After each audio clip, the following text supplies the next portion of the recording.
ಒಂದಲ್ಲ ಎರಡಲ್ಲ ಶಾಕ್ ಮೇಲೆ ಶಾಕ್ ಕೊಡ್ತಾ ಇದೆ ಭಾರತ. ರಾಜತಾಂತ್ರಿಕ ಪೆಟ್ಟು ಜೊತೆಗೆ ಆಪರೇಷನ್ ಸಿಂಧೂರದ ದೊಡ್ಡ ಪೆಟ್ಟು ಅಷ್ಟು ಮಾತ್ರ ಅಲ್ಲ, ಭಾರತದಲ್ಲಿ ಪಾಕ್ನ ವಸ್ತುಗಳನ್ನು ಇನ್ಮೇಲೆ ಮಾರುವಂಗಿಲ್ಲ. ಅಪ್ಪಿ ತಪ್ಪಿ ಸಪ್ಲೈ ಮಾಡಿದ್ರೆ ನೋಟಿಸ್ ಖಾಯಂ. ಪಾಕ್ ಸರಕು ಮಾರಾಟ ಮಾಡದಂತೆ ಕಂಪನಿಗಳಿಗೆ ನೋಟಿಸ್ ಅನ್ನು ಜಾರಿ ಮಾಡ್ತಾ ಇದ್ದಾರೆ. ಅದು ಅಮೆಜಾನ್, ಫ್ಲಿಪ್ಕಾರ್ಟ್ ಹಾಗೆ ಇನ್ನು ಹಲವು ಕಂಪನಿಗಳಿಗೆ CCPAಯಿಂದ ನೋಟಿಸ್ ಜಾರಿಯಾಗಿದೆ. ನೋಟಿಸ್ ಮುಂಚೆ ಇಶ್ಯೂ ಆಗಿತ್ತು, ಆದರೂ ಕೂಡ ಮಾರಾಟವನ್ನು ಮಾಡ್ತಾ ಇದ್ರಲ್ಲ, ಅದಕ್ಕೆ ಕಿಡಿಕಾರ್ತಾ ಇದ್ದಾರೆ.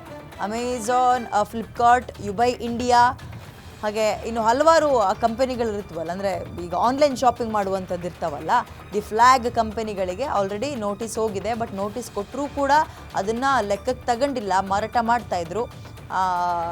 ರಾಷ್ಟ್ರೀಯ ಕಾನೂನನ್ನು ಪಾಲಿಸ್ತಾ ಇಲ್ಲ ಅಂತ ಕೇಂದ್ರ ಸಚಿವ ಜೋಶಿ ಅವರು ಇದೀಗ ಸೂಚನೆಯನ್ನು ಕೊಡ್ತಾ ಇದ್ದಾರೆ. ಅಸಮಾಧಾನವನ್ನು ವ್ಯಕ್ತಪಡಿಸೋದರ ಮುಖಾಂತರ ನಾವು ನೋಡಿದ್ರೆ ಇಲ್ಲಿ ಹೋರಾಟ ಅಂತ ಇದ್ದೀವಿ. ಇನ್ನೂ ಕೂಡ ಆ ದೇಶಕ್ಕೆ ಹೆಂಗಾಗಬೇಕು ಅಂದರೆ, ಪೆಟ್ಟು ಹೇಗೆ ಸಿಗಬೇಕು ಅಂದರೆ ಎಲ್ಲ ಕಡೆಯಿಂದ ಪೆಟ್ಟು. ಕೇವಲ ಹೊಡೆದ್ವಿ ಬಂದ್ವಿ ಅಂತ ಮಾತ್ರ ಅಲ್ಲ, ಅವರ ಅನ್ನ ಕಿತ್ಕೊಳ್ಬೇಕು ಅಂದರೆ ಈ ಮುಖಾಂತರವೇ ಹೋಗಬೇಕು. ನಾವು ನೀರು ಕಿತ್ಕೊಂಡಾಯಿತು, ಉಳಿದಂತೆ ಸರಕು ಈ ಸೇವೆಗಳನ್ನು ಒಂದು ಅಲ್ಲಲ್ಲಿಗೆ ಕಟ್ ಮಾಡಬೇಕು ಅಂದರೆ ಆ ದೇಶದಿಂದ ಏನು ಕೂಡ ಕೊಂಡ್ಕೊಳ್ಳೋಕ್ಕೆ ಹೋಗಬಾರ್ದು. ಹಾಗೆ ಮಾಡಬೇಕು. ದಯವಿಟ್ಟು ಇನ್ನು ಮುಂದಕ್ಕಾದರೂ ಈ ಕಂಪನಿಗಳು ಎಚ್ಚರಿಕೆಯನ್ನು ವಹಿಸಬೇಕು ಅಂತ. ನೋಡಿ, ಜನರ ಮೇಲೆ ಅಲ್ಲ, ಅದು ಜನರದ್ದು ಒಂದು ಭಾಗ ಆದರೆ ಈ ಕಂಪನಿಗಳು ಕೂಡ ಇದನ್ನು ಬಹಳ ಶಿಸ್ತಿನಿಂದ ಪಾಲಿಸಬೇಕಾಗುತ್ತೆ. ಆ ಭಾಗದಿಂದ ಬರುವಂಥದ್ದನ್ನೆಲ್ಲ ಕಟ್ ಮಾಡಿ, ಆಲ್ಟರ್ನೇಟಿವ್ ಬೇಕಾದಷ್ಟಿದೆ, ಇಲ್ಲ ಅಂತೇನಲ್ಲ. ಇಡೀ ದೇಶ ಯುದ್ಧದ ಗುಂಗಿನಲ್ಲಿರುವಾಗ, ಯುದ್ಧದ ಕಾರ್ಮೋಡ ಕವಿದಿರುವಾಗ ಎಲ್ಲರೂ ಕೂಡ ಸಪೋರ್ಟ್ ಮಾಡಬೇಕಾಗತ್ತೆ ಅವರದ್ದೇ ಆದಂತಹ ರೀತಿಯಲ್ಲಿ. ಆನ್ಲೈನ್ ಶಾಪಿಂಗ್ ಅಂತ ಬಂದಾಗ ಇವ್ರುಗಳು ಕೂಡ ತಮ್ಮ ಜವಾಬ್ದಾರಿ ಏನು ಅನ್ನುವಂಥದ್ದನ್ನು ತೋರಿಸ್ಬೇಕು. ಗೊತ್ತಿಲ್ಲ ಯಾಕೆ ಇಷ್ಟೊಂದು ಲೈಟಾಗಿ ತಗೊಳ್ತಾ ಇದ್ದಾರೆ ಅಂತ.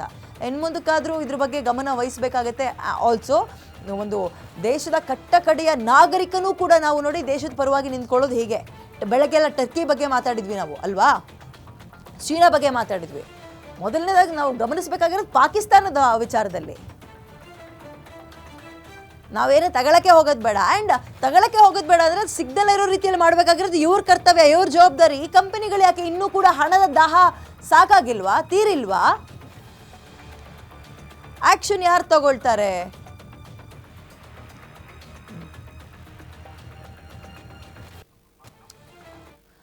ನೋಡಿ, ಈ ಬಾಯ್ಕಾಟ್ ಮಾಡಿದ್ರೂ ಕೂಡ ಟರ್ಕಿಗೆ ಬುದ್ಧಿ ಬಂದಂಗೆ ಕಾಣ್ತಾ ಇಲ್ಲ. ಕಷ್ಟ ಕಾಲದಲ್ಲಿ ನೆರವು ಕೊಟ್ಟಿದ್ದ ಭಾರತದ ಬೆನ್ನಿಗೆ ಟರ್ಕಿ ಚೂರಿ ಇರಿಯುವಂತಹ ಕೆಲಸ ಮಾಡ್ತಾ ಇದೆ. ಉಗ್ರರ ನಾಡು ಪಾಕಿಸ್ತಾನದ ಬೆನ್ನಿಗೆ ನಿಂತಿದೆ ಟರ್ಕಿ. ಏನೇ ಬಾಯ್ಕಾಟ್ ಮಾಡಿದ್ರೂ ನಮ್ಮ ಬೆಂಬಲ ಪಾಕ್ಗೆ ಅಂತ ಇದೆಯಂತೆ.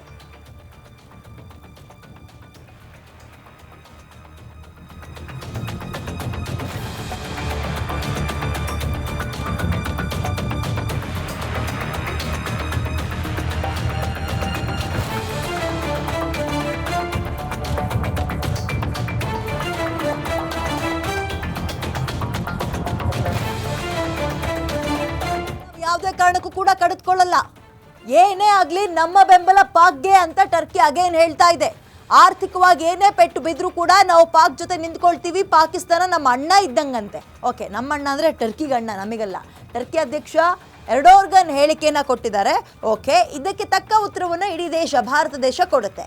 ಬಾಯ್ಕಾಟ್ ಕೇವಲ ಟೂರಿಸಮಿಗೆ ಮಾತ್ರ ಅಲ್ಲ, ಬಾಯ್ಕಾಟ್ ಇದೀಗ ಟೂರಿಸಂ ಸೇರಿದಂತೆಯೇ ಅಲ್ಲಿಂದ ಎಕ್ಸ್ಪೋರ್ಟ್ ಮತ್ತು ಇಲ್ಲಿಂದ ಇಂಪೋರ್ಟ್ ಆಗಿರ್ಬೋದು, ಅಥವಾ ಇನ್ನು ಹಲವು ರೀತಿಯಲ್ಲಿ ಪೆಟ್ಟುಗಳನ್ನು ಇನ್ನು ಮುಂದಕ್ಕೆ ಟರ್ಕಿ ನೋಡುತ್ತೆ. ನೋಡಿ, ಬಾಯಿಯನ್ನ ಬಿಡದೆ ಮಾಲ್ಡೀವ್ಸ್ಗೆ ಹೆಂಗ್ ಬುದ್ಧಿ ಕಲಿಸ್ಬೇಕು ಅಂತಲೂ ಕೂಡ ನಮ್ಮ ದೇಶದ ಪ್ರಧಾನಮಂತ್ರಿಗೆ ಗೊತ್ತು. ಅದೇ ರೀತಿಯಾಗಿ ಈ ನಮ್ಮ ವಿರೋಧಿ ದೇಶವಾದ ಪಾಕಿಸ್ತಾನದ ಪರವಾಗಿ ನಿಂತ್ಕೊಳ್ಳೋ ದೇಶಗಳಿಗೆ ಬಾಯಿ ಮುಚ್ಚೋದು ಹೇಗೆ ಅಂತ ದೇಶದ ಪ್ರಧಾನಿಗೆ ಮಾತ್ರ ಅಲ್ಲ, ನಮ್ಮ ದೇಶದ ಕಟ್ಟಕಡೆಯ ನಾಗರಿಕನಿಗೂ ಬರುತ್ತೆ.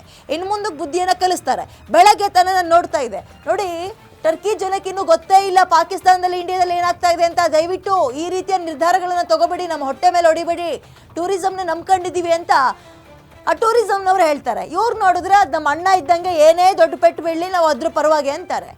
ಏನಿದು ಬಾಯ್ಕಾಟ್ ಟರ್ಕಿ? ನೋಡೋಣ. ಪಾಕಿಸ್ತಾನಕ್ಕೆ ಟರ್ಕಿ ಡ್ರೋನ್ಗಳನ್ನು ಪೂರೈಸಿದ್ದಕ್ಕೆ ಭಾರತೀಯರು ಕೆಂಡಾಮಂಡಲರಾಗಿದ್ದರು. ಕಳೆದ ವರ್ಷ ಟರ್ಕಿಗೆ ಸುಮಾರು 3,41,000 ಭಾರತೀಯರ ವಿಸಿಟ್ ಆಗಿದೆ. ನೋಡಿ, 10 ವರ್ಷಗಳ ಹಿಂದೆ ತಗೊಂಡ್ರೆ ಇದು 150 ಪಟ್ಟು ಜಾಸ್ತಿ ಆಗಿದೆ. ನಾನು ಹೇಳ್ತಿರೋದು 150% ಪಟ್ಟು ಜಾಸ್ತಿ ಆಗಿದೆ. ಅಜರ್ಬೈಜಾನ್ಗೆ ಸುಮಾರು 2,71,000 ಭಾರತೀಯರ ಭೇಟಿಯಾಗಿದೆ.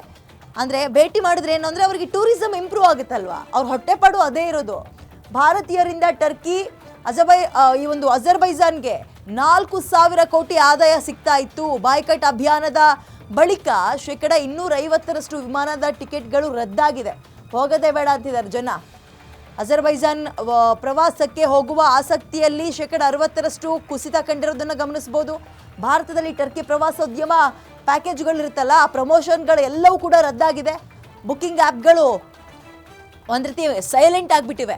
ವೆಬ್ಸೈಟ್ಗಳಿಂದ ಪ್ರಮೋಷನ್ಗಳು ಕೂಡ ಕ್ಯಾನ್ಸಲ್ ಆಗಿದೆ. ಟರ್ಕಿಯಲ್ಲಿ ಸಿನಿಮಾ ಶೂಟಿಂಗ್ ರದ್ದು ಮಾಡೋಕ್ಕೆ ನಿರ್ಮಾಪಕರಿಗೆ ಮನವಿ ಮಾಡ್ತಾ ಇದ್ದಾರೆ. ಟರ್ಕಿ ಮಾರ್ಬಲ್ ಮತ್ತು ಅಂದರೆ ಅಲ್ಲಿಂದ ನಾವು ತರಿಸ್ಕೊಳ್ತಾ ಇದ್ದಿದ್ದು ಈ ಮಾರ್ಬಲ್, ಅಮೃತಶಿಲೆ ಅಂತೆಲ್ಲ ಹೇಳ್ತೀವಲ್ಲ, ಅದನ್ನು ಟರ್ಕಿ ಆ್ಯಪಲ್ ಅಂದರೆ ಫೇಮಸ್ಸು, ಅವೆಲ್ಲವನ್ನು ತರಿಸ್ಕೊಳ್ಳೋದಕ್ಕೆ ನಿಷೇಧಕ್ಕೆ ಪ್ರಧಾನಿ ಮೋದಿಗೆ ಪತ್ರ ಕೂಡ ಹೋಗಿದೆಯಂತೆ. ನೀವೇ ಖುದ್ದಾಗಿ ಮಾತಾಡಿ ಅಂತ.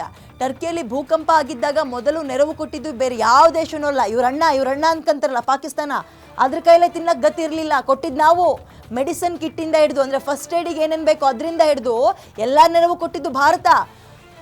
ತಿಂದ ತಟ್ಟೆಗೇನೋ ಮಾಡೋದ್ರು ಅನ್ನೋ ರೀತಿಯಲ್ಲಿ ಟರ್ಕಿ ತನ್ನ ಬುದ್ಧಿಯನ್ನು ತೋರಿಸ್ತಾ ಇದೆ. ಕಲಿಸ್ತಾರೆ ಬುದ್ಧಿಯನ್ನ ಜನ.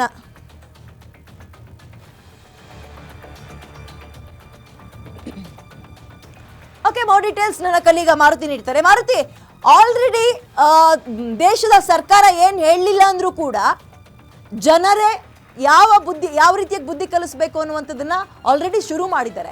ಬಟ್ ರಾಜಕೀಯ ನಾಯಕರುಗಳು ಜೊತೆಗೆ ಸೆಲೆಬ್ರಿಟಿಗಳು ಕೂಡ ಕೈ ಜೋಡಿಸ್ಬಿಟ್ರೆ ಟರ್ಕಿಗೆ ಒಳ್ಳೆ ಪಾಠನ ಇದು ಅಂತ ಅಲ್ವಾ? ವಿದ್ಯಾ, ಟರ್ಕಿ ಮತ್ತು ಭಾರತದ ಸಂಬಂಧದಲ್ಲಿ ವ್ಯತ್ಯಾಸಗಳು ಆಗಿರುವಂಥದ್ದು ಕಂಡು ಬರ್ತದೆ. ಅದು ಟರ್ಕಿ ಕಡೆಯಿಂದಲೇ ಆಗಿದೆ ಅನ್ನುವಂಥದ್ದು ಮಾತ್ರ ಬಹಳಷ್ಟು ಸ್ಪಷ್ಟವಾಗಿ ಆಪರೇಷನ್ ಸಿಂಧೂರ ವಿಚಾರದಲ್ಲಿ ಗೊತ್ತಾಗ್ತಾ ಇರುವಂಥದ್ದು. ಪ್ರಪಂಚದ ಮುಂದೆ ಭಿಕ್ಷೆ ಬಿಡ್ತಿದ್ದಂತಹ ಪಾಕಿಸ್ತಾನಕ್ಕೆ ಯುದ್ಧಾಸ್ತ್ರಗಳನ್ನು ಪೂರೈಸಿರೋದು ಅಷ್ಟೇ ಅಲ್ಲ, ಆ ಅಸ್ತ್ರಗಳನ್ನು ಆಪರೇಟರ್ ಮಾಡುವಂತಹ ಯೋಧರನ್ನು ಕೂಡ ಟರ್ಕಿ ಕಳಿಸ್ಕೊಟ್ಟಿತ್ತು ಅನ್ನುವಂಥದ್ದನ್ನು ದಾಖಲೆ ಸಮೇತ ನಮ್ಮ ಸೈನ್ಯ ಸಾಕ್ಷಿ ಸಮೇತ ಪ್ರಪಂಚದ ಮುಂದೆ ಇಟ್ಟಿದೆ. ಯಾಕಂತೇಳಿದ್ರೆ ಆಪರೇಷನ್ ಸಿಂಧೂರದಲ್ಲಿ ಸಿಕ್ಕಿರುವಂತಹ ಒಂದಷ್ಟು ಮಾಹಿತಿ, ಅದರಲ್ಲೂ ಆ ಕಡೆಯಿಂದ ಬಂದಂತಹ ಡ್ರೋನುಗಳನ್ನು ಒಡೆದುರುಳಿಸಿದಾಗ ಅದು ಟರ್ಕಿ ಮೂಲದ್ದು ಅನ್ನುವಂಥದ್ದು ಆ ಸಾಕ್ಷಿಗಳಿಂದ ಗೊತ್ತಾಗ್ತಾ ಇರುವಂಥದ್ದು. ಹೀಗಾಗಿ ಅದನ್ನು ಅಧಿಕೃತವಾಗಿ ಪಾಕಿಸ್ತಾನವೂ ಹೇಳಿದೆ, ಅದೇ ರೀತಿ ಟರ್ಕಿಯ ಅಧ್ಯಕ್ಷರು ಕೂಡ ಹೇಳ್ತಾ ಇರುವಂಥದ್ದು. ಈ ಹಿನ್ನೆಲೆಯಲ್ಲೇ ಟರ್ಕಿ ಜೊತೆ ಇರುವಂತಹ ಸಂಬಂಧವನ್ನು ಕಡ್ದಾಕೊಳ್ಬೇಕು ಅನ್ನುವಂಥದ್ದು ಒಂದು ಕಡೆ ಒತ್ತಾಯ ಕೇಳಿಬಂದಿತ್ತು. ಅದ್ರ ಜೊತೆಗೆ ಟರ್ಕಿಯ ವಸ್ತುಗಳನ್ನು ಬಾಯ್ಕಟ್ ಮಾಡಿ ಅನ್ನುವಂಥ ಒಂದು ರೀತಿಯಲ್ಲಿ ಸೋಷಿಯಲ್ ಮೀಡಿಯಾದಲ್ಲಿ ಹೆಚ್ಚು ಚರ್ಚೆ ಆಗ್ತಾ ಹೋಯಿತು. ಹೀಗಾಗಿ ಟರ್ಕಿಯನ್ನು ಬಾಯ್ಕಟ್ ಮಾಡೋದರ ಮುಖೇನ ಭಾರತಕ್ಕೇನು ಅಷ್ಟೇನು ನಷ್ಟ ಆಗೋದಿಲ್ಲ, ಆದರೆ ಟರ್ಕಿಗೆ ವಿದೇಶಾಂಗ ವಿಚಾರದಲ್ಲಿ ಹಾಗೂ ಪ್ರವಾಸದ ವಿಚಾರದಲ್ಲಿ ಹೆಚ್ಚು ನಷ್ಟ ಆಗುತ್ತೆ. ಭಾರತದಿಂದ ಹೆಚ್ಚು ಜನರು ಅಲ್ಲಿಗೆ ಪ್ರವಾಸಕ್ಕೆ ಹೋಗ್ತಾ ಇದ್ರು, ಅದರಿಂದ ಹೆಚ್ಚು ಆದಾಯ ಟರ್ಕಿಗೆ ಬರ್ತಾ ಇತ್ತು. ಈಗ ಈ ಬಾಯ್ಕಟ್ಟ ಹೆಚ್ಚು ಚರ್ಚೆ ಆಗ್ತಿರೋದ್ರಿಂದ ಇದರ ಮುಖಾಂತರ ಟರ್ಕಿಗೆ ಹೆಚ್ಚು ಲಾಸ್ ಆಗುತ್ತೆ ಅನ್ನುವಂಥದ್ದು ಟರ್ಕಿಯಲ್ಲೂ ಕೂಡ ಚರ್ಚೆ ಆಗ್ತಾ ಇದೆ. ಆದರೆ ಇದು ಚರ್ಚೆ ಆದ ಬಳಿಕ ಮತ್ತೊಂದು ಹೇಳಿಕೆ ಆ ದೇಶದ ಅಧ್ಯಕ್ಷರು ಕೊಟ್ಟಿರುವಂಥದ್ದು, ಏನೇ ಆದರೂ ಭಾರತವು ಏನೇ ನಿಲುವನ್ನು ತೆಗೆದುಕೊಂಡ್ರೂ ಕೂಡ ನಾವು ಪಾಕಿಸ್ತಾನದ ಜೊತೆ ಇರ್ತೀವಿ. ಪಾಕಿಸ್ತಾನ ಒಂದು ಮುಸ್ಲಿಂ ರಾಷ್ಟ್ರ, ಹೀಗಾಗಿ ನಾವು ಅವ್ರ ಜೊತೆ ಇರ್ತೀವಿ, ಅವರ ಸಮಸ್ಯೆಗಳಿಗೆ ನಾವು ಸ್ಪಂದಿಸ್ತೀವಿ ಅಂತ. ಆದರೆ ಇದೇ ಟರ್ಕಿ ಸಮಸ್ಯೆಯಲ್ಲಿದ್ದಾಗ, ನೈಸರ್ಗಿಕ ವಿಕೋಪಗಳಾದಾಗ ಅವತ್ತು ಅವರಿಗೆ ಮೊದಲನೇದಾಗಿ ನೆರವು ನೀಡಿದ್ದು ಭಾರತ. ಇಡೀ ಪ್ರಪಂಚದಲ್ಲಿ ಇಂಥ ಒಂದು ನೈಸರ್ಗಿಕ ವಿಕೋಪಗಳು ಆದಾಗ ಯಾವುದೇ ರಾಷ್ಟ್ರಕ್ಕೂ ಮೊದಲು ನಿಲ್ಲುವಂಥದ್ದೇ ಭಾರತ. ಅದು ಟರ್ಕಿ ಆಗಿರ್ಬೋದು, ಬೇರೆ ಯಾವುದೇ ದೇಶ ಆ ಸಮಸ್ಯೆಯಲ್ಲಿದ್ದಾಗ ಸಹಜವಾಗಿ ಅವ್ರ ಜೊತೆ ನೈತಿಕವಾಗಿ ನಾವು ನಿಂತಿದ್ದೀವಿ ಅನ್ನುವಂಥ ಒಂದು ರೀತಿಯಲ್ಲಿ ನಮ್ಮ ದೇಶ ಕೇಂದ್ರದಲ್ಲಿ ಯಾವುದೇ ಸರ್ಕಾರ ಇದ್ದರೂ ಕೂಡ ಮೊದಲು ಕೈ ಚಾಚುತ್ತೆ. ಅದು ಟರ್ಕಿಯಲ್ಲೂ ಕೂಡ ಭೂಕಂಪ ಆದಾಗ ಮೊದಲು ಕೈ ಚಾಚಿದ್ದು ನಮ್ಮ ಭಾರತ ದೇಶ. ಆದರೆ ಇವತ್ತು ಆ ನೆರವನ್ನು ಮರೆತಂತೆ ಕಾಣಿಸ್ತಿದೆ ಟರ್ಕಿಯ ಅಧ್ಯಕ್ಷರು ಯುದ್ಧಕ್ಕೆ ಅವರಿಗೆ ಸಹಕಾರ ಕೊಟ್ಟಿದ್ದೇ ಅಲ್ಲ, ಅವ್ರಿಗೆ ಸೈನಿಕರನ್ನು ಕಳಿಸ್ಕೊಟ್ಟಿದ್ದೇ ಅಲ್ಲ, ಶಸ್ತ್ರಾಸ್ತ್ರಗಳನ್ನು ಪೂರೈಸಿದ್ದಷ್ಟೇ ಅಲ್ಲ, ಇವತ್ತು ಈ ಮುಂದೆ ಏನೇ ಬಂದರೂ ಕೂಡ ನಾವು ಪಾಕಿಸ್ತಾನದ ಜೊತೆ ಇರ್ತೀವಿ ಅನ್ನೋದರ ಮುಖೇನ ಭಾರತ ಮತ್ತು ಟರ್ಕಿಯ ಜೊತೆ ಇದ್ದಂತಹ ಈ ಸಂಬಂಧ ಏನಿತ್ತು, ಈ ಸಂಬಂಧಕ್ಕೆ ಕಡಿವಾಣ ಆಗ್ತಂತೆ ಇದೆ. ಇದು ಸೋಷಿಯಲ್ ಮೀಡಿಯಾದಲ್ಲಿ ಹೆಚ್ಚು ಚರ್ಚೆ ಆಗ್ತಿದೆ. ಭಾರತದಲ್ಲಿ ಪ್ರತಿಯೊಬ್ಬ ಪ್ರಜೆಯೂ ಕೂಡ ಇದರ ಬಗ್ಗೆ ಚರ್ಚೆ ಮಾಡ್ತಿದ್ದೇನೆ. ಆದರೆ ಕೇಂದ್ರದಲ್ಲಿರುವಂತಹ ನರೇಂದ್ರ ಮೋದಿ ಅವರ ನೇತೃತ್ವದ ಸರ್ಕಾರ ಯಾವ ನಿಲುವನ್ನು ತೆಗೆದುಕೊಳ್ಳುತ್ತೆ ಅನ್ನುವಂಥದ್ದು ಕೂಡ ಚರ್ಚೆ ಆಗ್ತಾ ಇದೆ ವಿದ್ಯಾ. ಅಲ್ಲ ಈಗ ಇವತ್ತು ನೋಡಿದ್ರೆ ಟರ್ಕಿ ಅಧ್ಯಕ್ಷ ನಾವೇನೇ ಮಾಡಿದ್ರು ನಮ್ಮ ಅಣ್ಣ ಪಾಕಿಸ್ತಾನಿಗೆ ಸಪೋರ್ಟು ಅಂತಾರೆ. ನೆನ್ನೆ ನೋಡಿದ್ರೆ ಟೂರಿಸಂ ಸೆಕ್ಟರ್ನವ್ರು ಹೇಳ್ತಾರೆ ನೋಡಿ ಇಲ್ಲ ಇಂಡಿಯಾ ಮತ್ತು ಪಾಕಿಸ್ತಾನದ ನಡುವೆ ಏನಾಗ್ತದೆ ಅಂತ ಗೊತ್ತಿಲ್ಲ, ದಯವಿಟ್ಟು ಟೂರಿಸಂ ವಿಚಾರದಲ್ಲಿ ನೆಗ್ಲೆಕ್ಟ್ ಮಾಡಬೇಡಿ, ಬನ್ನಿ ನಮ್ಮ ಆತಿಥ್ಯವನ್ನು ಸ್ವೀಕರಿಸಿ ಅಂತಾರೆ. ಏನು ಅವರವರಲ್ಲೇ ತಾಳಮೇಳ ಇಲ್ವಾ? ಮತ್ತೊಂದು ಕಡೆ ಮಾಲ್ಡೀವ್ಸಿಗಾದ ಪರಿಸ್ಥಿತಿ ಟರ್ಕಿಗೆ ಬಂದ್ರೇನೆ ಬುದ್ಧಿ ಕಲಿಯೋದಾ ಅಂತ ಆಲ್ರೆಡಿ ಜನ ಇನಿಷಿಯೇಟಿವ್ ಆಗಿ ತಗೊಳ್ತಾ ಇದ್ದಾರೆ. ಯಾವುದೇ ನಾಯಕರುಗಳು ಬಂದು ಹೇಳಬೇಕಾಗಿಲ್ಲ.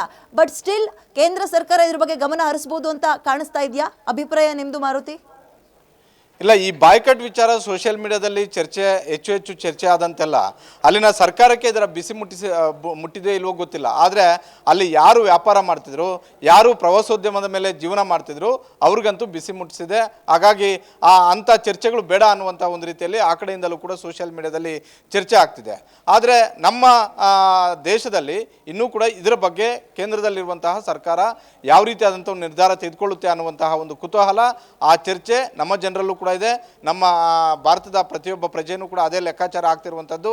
ಆದರೆ ಟರ್ಕಿಯಿಂದ ಆಗುವ ಲಾಭಕ್ಕಿಂತಲೂ ಕೂಡ ಭಾರತದಿಂದ ಟರ್ಕಿಗೆ ಹೆಚ್ಚು ಲಾಭ ಆಗುತ್ತೆ ಅನ್ನುವಂಥ ಒಂದು ಚರ್ಚೆ ಏನಿದೆ, ಇದಕ್ಕೆ ಒಂದು ರೀತಿಯಾದಂಥ ಒಂದು ಸ್ಪಷ್ಟ ಸಂದೇಶವನ್ನು ಕೇಂದ್ರ ಸರ್ಕಾರ ಕೊಡಲೇಬೇಕಾಗಿರುವಂಥ ಒಂದು ಪರಿಸ್ಥಿತಿ ಇದೆ. ಯಾಕಂತ ಹೇಳಿದ್ರೆ ಯುದ್ಧದ ಸಂದರ್ಭದಲ್ಲಿ ಎರಡು ರಾಷ್ಟ್ರಗಳ ನಡುವೆ ಯುದ್ಧ ಆಗ್ತಿರುವಂಥ ಒಂದು ಸಂದರ್ಭದಲ್ಲಿ ಅವರ ನಡುವಿನ ಜಗಳವನ್ನು ಕಡಿಮೆ ಮಾಡುವಂಥ ಒಂದು ಸಲುವಾಗಿ ಮಧ್ಯಸ್ಥಿಕೆ ವಹಿಸೋದು ಬೇರೆ. ಆದರೆ ಯುದ್ಧಕ್ಕೆ ಬೇರೆ ರೀತಿಯಲ್ಲಿ ಅವರಿಗೆ ಶಸ್ತ್ರಾಸ್ತ್ರಗಳನ್ನು ಪೂರೈಕೆ ಮಾಡುವಂಥದ್ದು, ಅವರಿಗೆ ಸೈನಿಕರನ್ನು ಕಳಿಸ್ಕೊಡುವಂಥದ್ದು, ಅಂದರೆ ಇವರು ಒಂದು ರೀತಿಯಲ್ಲಿ ಮೂರನೇ ಮಹಾಯುದ್ಧ ಆಗಲಿ ಅನ್ನುವಂಥ ಒಂದು ರೀತಿಯಲ್ಲಿ ಟರ್ಕಿಯ ಸರ್ಕಾರ ಟರ್ಕಿಯ ಅಧ್ಯಕ್ಷರು ಇದ್ರ ಅವರ ಹೇಳಿಕೆಯಿಂದಲೇ ಒಂದು ಮುಸ್ಲಿಂ ರಾಷ್ಟ್ರ ಪಾಕಿಸ್ತಾನ ಒಂದು ಮುಸ್ಲಿಂ ರಾಷ್ಟ್ರ ಆಗಿರೋದ್ರಿಂದ ನಾವು ಅವರ ಜೊತೆ ನಿಲ್ತೀವಿ, ಅವ್ರಿಗೆ ಎಲ್ಲ ರೀತಿಯಿಂದಲೂ ಕೂಡ ಸಹಕಾರ ಕೊಡ್ತೀವಿ, ಸಹಾಯ ಮಾಡ್ತೀವಿ ಅನ್ನೋದರ ಅರ್ಥ ಏನು ಅನ್ನುವಂಥದ್ದು ಕೂಡ ಇವತ್ತು ಚರ್ಚೆ ಆಗ್ತಿರುವಂಥದ್ದು. ಹೀಗಾಗಿ ಸರ್ಕಾರ ಯಾವ ನಿಲುವನ್ನು ಟರ್ಕಿಯ ವಿಚಾರದಲ್ಲಿ ತೆಗೆದುಕೊಳ್ಳುತ್ತೆ ಅನ್ನುವಂಥದ್ದು ಈ ಕ್ಷಣದಲ್ಲಿ ಕಾಡ್ತಾ ಇರುವಂಥ ಒಂದು ಪ್ರಶ್ನೆ, ಈ ಕ್ಷಣದಲ್ಲಿ ಚರ್ಚೆ ಆಗ್ತಾ ಇರುವಂಥ ಒಂದು ಪ್ರಶ್ನೆ. ವಿದ್ಯಾ, ಓಕೆ, ಧನ್ಯವಾದ ಡೀಟೇಲ್ಸ್ಗೆ. ನೋಡಿ, ಪಾಕಿಸ್ತಾನಕ್ಕಿಂತ ಬಹಳ ಭಿನ್ನವಾದ ಜಾಗದಲ್ಲಿ ಅಥವಾ ಪ್ಲೇಸಲ್ಲಿ ಏನು ಟರ್ಕಿ ಇಲ್ಲ. ಅವರ ಸಂಪನ್ಮೂಲ ಏನೋ ಕ್ರೋಢೀಕರಣ ಹಂಗಿದೆ ವಾವ್ ಅನ್ನುವಂಥದ್ದಿಲ್ಲ. ಏನು ಅಂದರೆ ಸೇಮ್ ಮಾಲ್ಡೀವ್ ಪರಿಸ್ಥಿತಿಯಲ್ಲಿ ಟೂರಿಸಮ್ನೇ ನಂಬ್ಕೊಂಡಿರೋದು. ಆಮೇಲೆ ಇದೇ 10 ವರ್ಷದ ಇದ್ದಂತಹ ನಂಬರ್ಸಿಗೆ ಸುಮಾರು 150 ಪಟ್ಟು ಜಾಸ್ತಿ ಆಗಿದೆ ಭಾರತದಿಂದ. ಹೋಗೋದೆಲ್ಲರೂ ಕಡಿಮೆ ಮಾಡಿದ್ರೆ ಆಟೋಮೆಟಿಕ್ಕಾಗಿ ಪೆಟ್ಟು, ಒಂದು ದೊಡ್ಡ ಮಟ್ಟದ ಪೆಟ್ಟು. ಒಂದು ಎಕ್ಸ್ಪೋರ್ಟ್ ಮತ್ತು ಇಂಪೋರ್ಟ್, ಅದನ್ನು ಕೇಂದ್ರ ಸರ್ಕಾರ ಯಾವ ರೀತಿಯ ನಿರ್ಧಾರವನ್ನು ತಗೊಳುತ್ತೆ ನೋಡೋಣ. ಆ್ಯಂಡ್ ಮಾಲ್ಡೀವ್ಸ್ನವರು ಆಮೇಲೆ ಏನು ಮಾಡಿದ್ರೆ ಹೇಳಿ, ಕೈಕಾಲಿಗೆ ಬಿದ್ದುಬಿಟ್ರು, ಗೋಗರ್ದ್ಬಿಟ್ರು. ಒಬ್ಬೊಬ್ಬ ಸಚಿವ ಬಂದು ದಯವಿಟ್ಟು ಮಾಲ್ಡೀವ್ಸ್ ವಿಚಾರದಲ್ಲಿ ಅಥವಾ ಟೂರಿಸಂ ವಿಚಾರದಲ್ಲಿ ಹಿಂದೆ ತೆಗಿಬಿಡಿ ಕಾಲ್ನ, ನಮ್ಮ ಆತಿಥ್ಯವನ್ನು ಸ್ವೀಕಾರ ಮಾಡಿ, ಇನ್ನೊಂದ್ಸಲ ಇಂಥ ತಪ್ಪಾಗಲ್ಲ ಇಂಡಿಯಾ ವಿಚಾರದಲ್ಲಿ ಅಂದರು. ಟರ್ಕಿಗೂ ಅದೇ ಬುದ್ಧಿನ ಕಲಿಸ್ಬೇಕು. ಆಮೇಲೆ ಅವರನ್ನ ಪಾಕಿಸ್ತಾನನ ಅಥವಾ ಇಂಡಿಯಾನ ಅಂತ ಗೊತ್ತಾಗುತ್ತೆ ಅದಕ್ಕೆ.